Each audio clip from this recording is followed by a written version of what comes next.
It is indeed a pleasure to be speaking on JAGS Day under the theme celebrating the legacy that captured a nation. Although I did not know the right, most excellent James Alexander George Smith McCartney personally, I walk in his legacy daily as a Turks and Caicos Islander.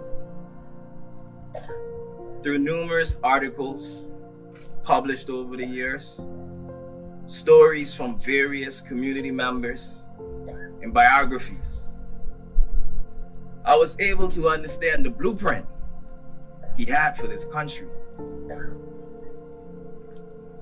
One pillar of that blueprint involved each of us achieving self-determination. One may ask, what is self-determination? That is our ability to control our destinies and to become the commander-in-chief of this ship. I had the opportunity to sit down a few years ago with local legend Lucky Forbes,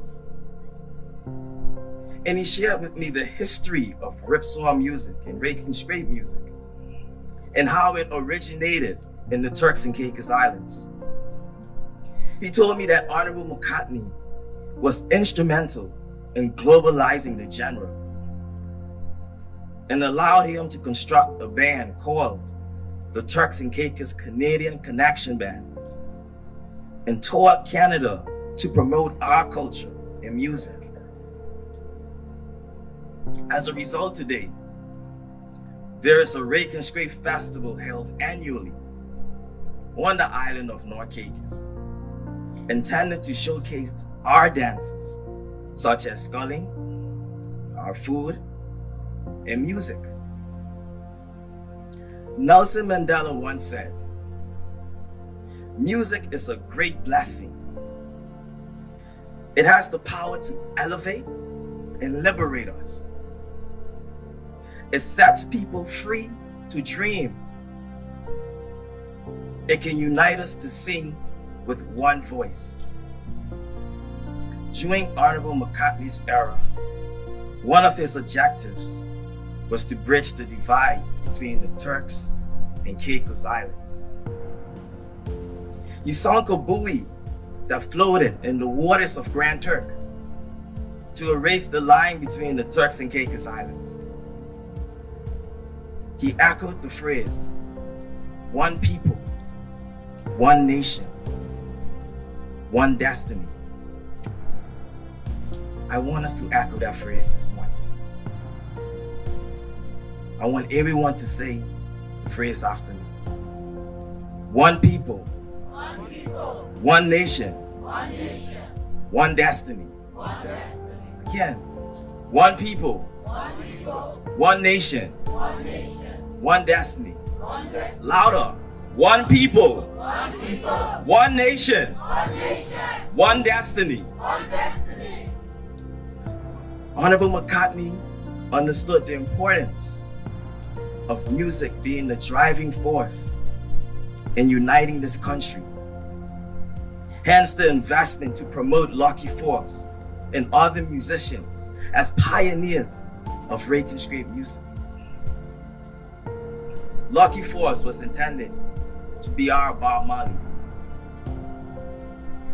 Another pillar of that blueprint I identified was education. When I observed the social struggles, I realized that some Turks and Caicos Islanders are struggling because we have placed God's greatest gift to earth, our people, inside of a box, when in reality, we were intended to live outside of that box. International best-selling author Drexel Seymour coined the phrase, "Rise up and take your position." But if there aren't any positions available, the people will remain seated. And the devil will use their idle hands to do his bidding. When Honorable J.A.G.S. McCartney administration came into power, there were only a few islanders who were afforded the opportunity to travel overseas for higher learning. There were no local qualified lawyers, no local doctors. The teachers were untrained, and there were no local accountants. During his tenure, he established the Philatelic Brew Scholarship Fund and sent hundreds of Turks and Caicos Islanders overseas to be educated. Honorable McCartney understood that his role as a leader was to instill in his people a hope for success and a belief in themselves. He empowered the people to accomplish their dreams. As a result, today, there are hundreds of lawyers, trained doctors, qualified teachers, and certified accountants in the Turks and Caicos Islands.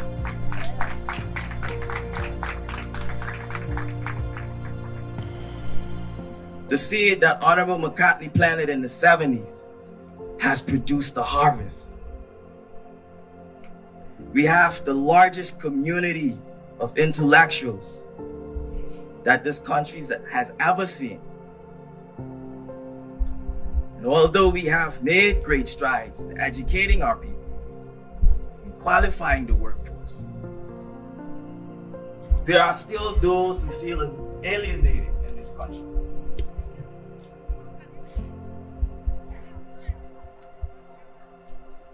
Throughout the past decade, a number of Turks Islanders has flocked to the United Kingdom and United States for better opportunities. Some have expressed feelings of hopelessness, lack of mobility on the job. We have seen an uptick in youth resorting to crime as a means to survive.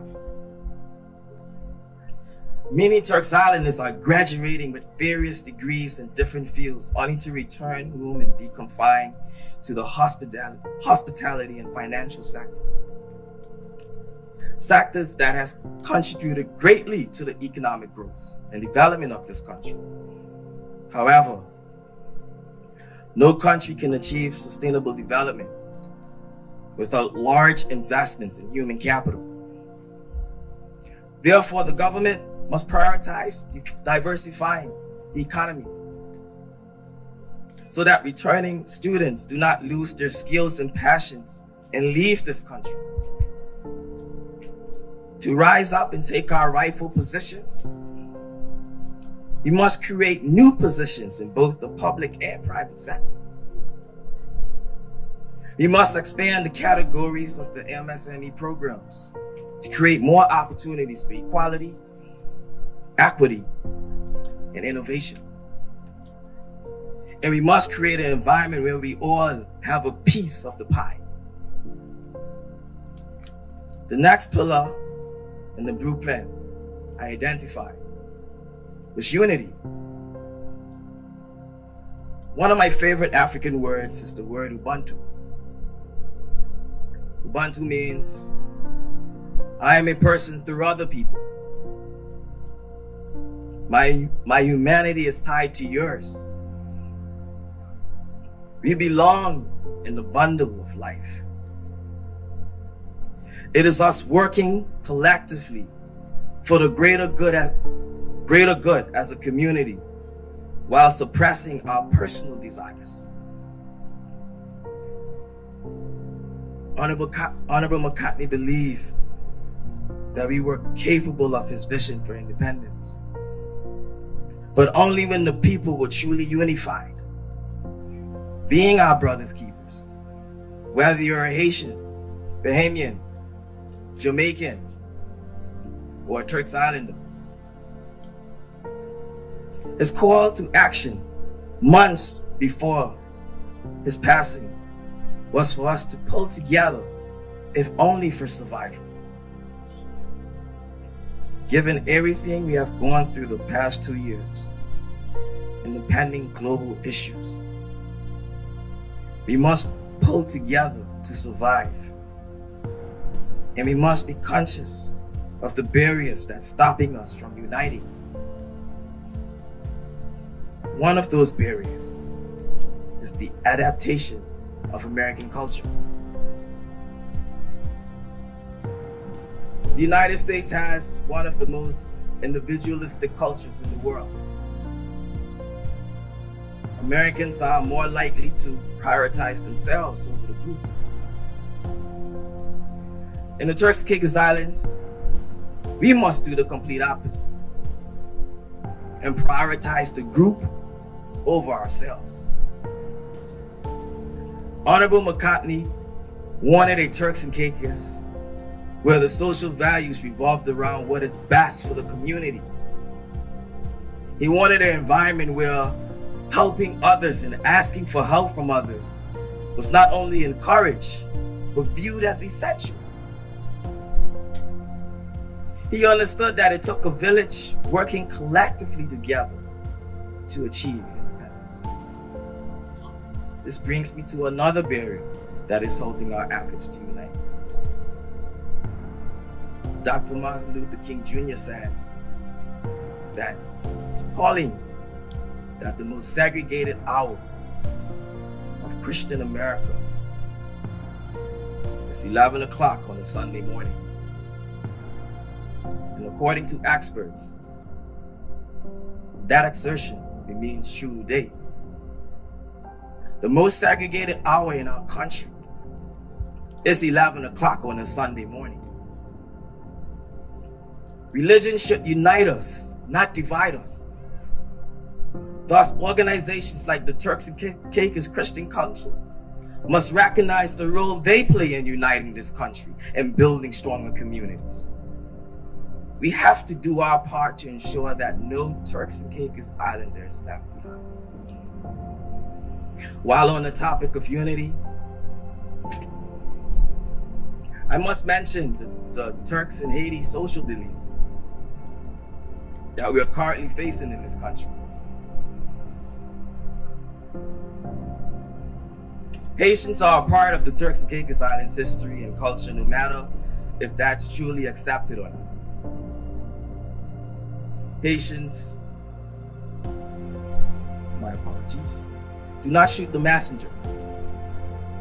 In 2019, 487 babies were born in the Turks and Caicos Islands.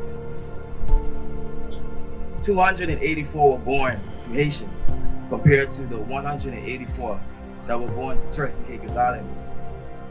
The third largest group was Dominicans, with 39 births. Sooner or later, we're going to have to make a choice to accept or reject the rising majority population.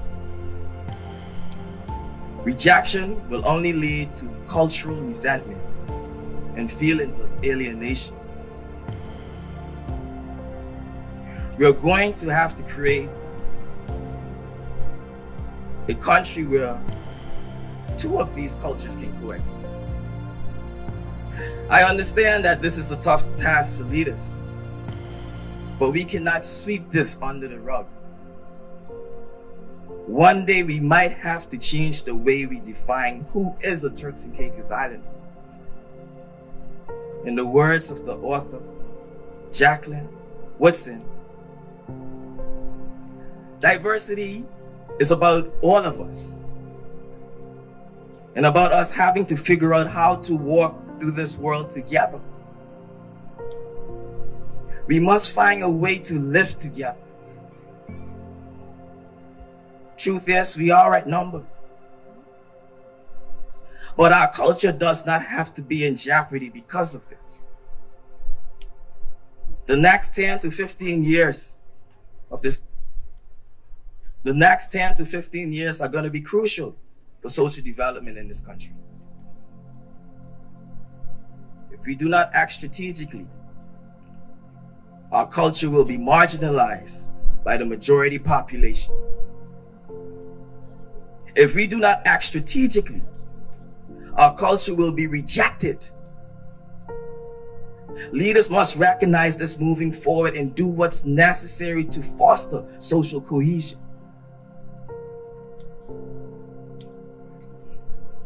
The next pillar in the blueprint I will touch on today is independence. Honorable J.A.G.S. McCartney believed that in order for us to move out, we had to become accustomed to our people being in top positions. As we celebrate the legacy that captured a nation, we must never lose sight of the vision he had for this country. We must always be mindful of what J.A.G.S. stood for. He stood for servitude and brotherhood amongst our people. He stood for Black power and Black excellence. Some may ask, what is Black excellence? To simply put it, Black excellence is a mindset backed by continuous action to look within ourselves and act in ways that progress our communities. J.A.G.S. wanted Turks and Caicos Islanders to aspire to become the greatest versions of themselves. He wanted us to not just have a seat at the table, but to be owners of the table. During his human rights speech to the nation, he said, while nobody wants to be a dead hero, somebody has to fight for the rights of our people. My fellow Turks and Caicos Islanders, the best way we can honor the legacy of our first national hero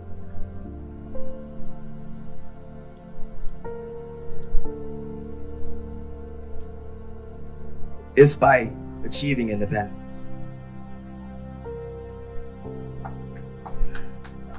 We have to engage in a national dialogue about the pros and cons. We have to have some uncomfortable conversations within our communities. J.A.G.S. believed we were more than capable of self-governing ourselves, but we had to let go of beliefs and practices that divided us. To quote Charlie Chaplin, the kingdom of God is within man, not one man nor a group of men, but in all men. And you the people have the power to create machines, the power to create happiness. You the people have the power to make this life free and beautiful, to make this life a wonderful adventure. Turks and Caicos, we can achieve anything we put our minds to.